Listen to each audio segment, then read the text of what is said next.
Alors aujourd'hui, un petit exercice qu'on voit en terminale maths experte et qui est toujours, enfin la première fois qu'on le voit, qui est toujours assez impressionnant. On doit démontrer que pour tout n, 3 puissance 3n plus 1 plus 2 puissance 3n plus 4 est toujours divisible par 19. La première fois qu'on voit ça, c'est toujours un petit peu, ça fait toujours un petit peu bizarre. Alors, on peut un petit peu expérimenter.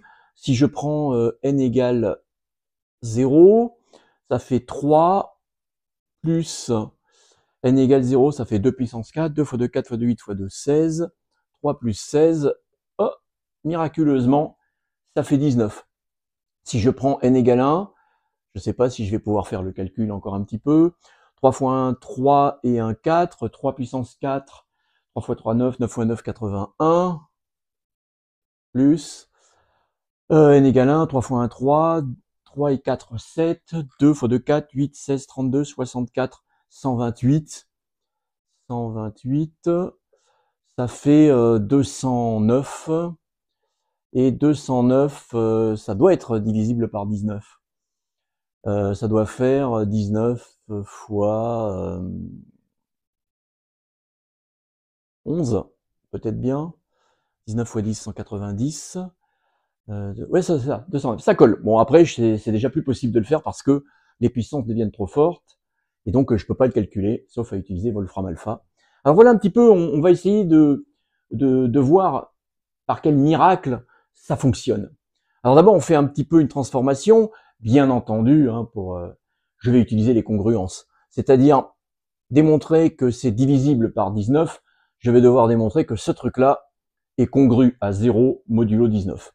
Alors, on regarde un petit peu ce que donne l'expression qui est ici.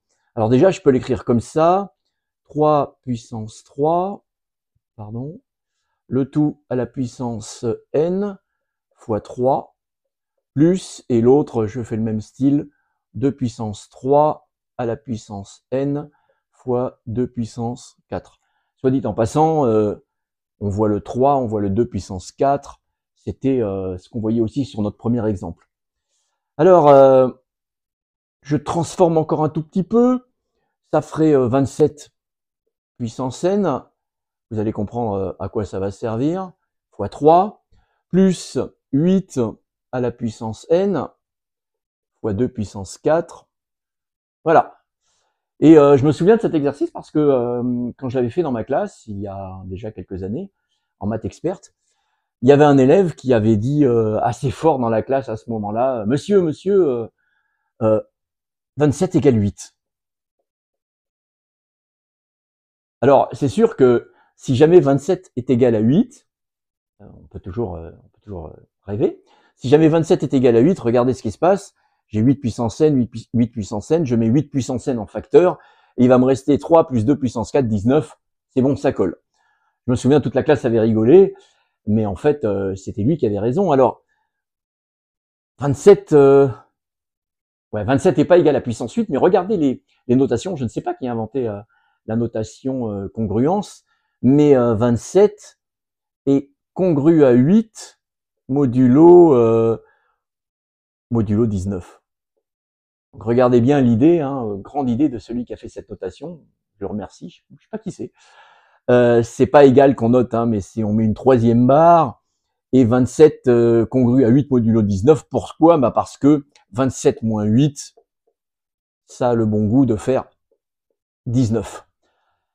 Et du coup, quand on voit ça, notre expression qui était là, elle est égale à, elle est égale à, alors 27 est congru à 8 modulo 19, donc notre expression, pardon, est congrue à 8 puissance n fois 3, plus 8 puissance n fois 2 puissance 4, ce qui fait, la vie est belle, hein, 8 puissance n que multiplie 3 plus 16, 19. Ce qui est bien, alors je suis un petit peu désolé, on ne devrait pas écrire comme ça, hein, mais bon, ce qui est bien congru à 0 modulo 19, puisque c'est un multiple de 19. Donc ce qui paraissait très impressionnant, en fait, voilà comment ça peut se gérer, et voilà comment tous les exercices de ce type sont gérés. Je vous remercie.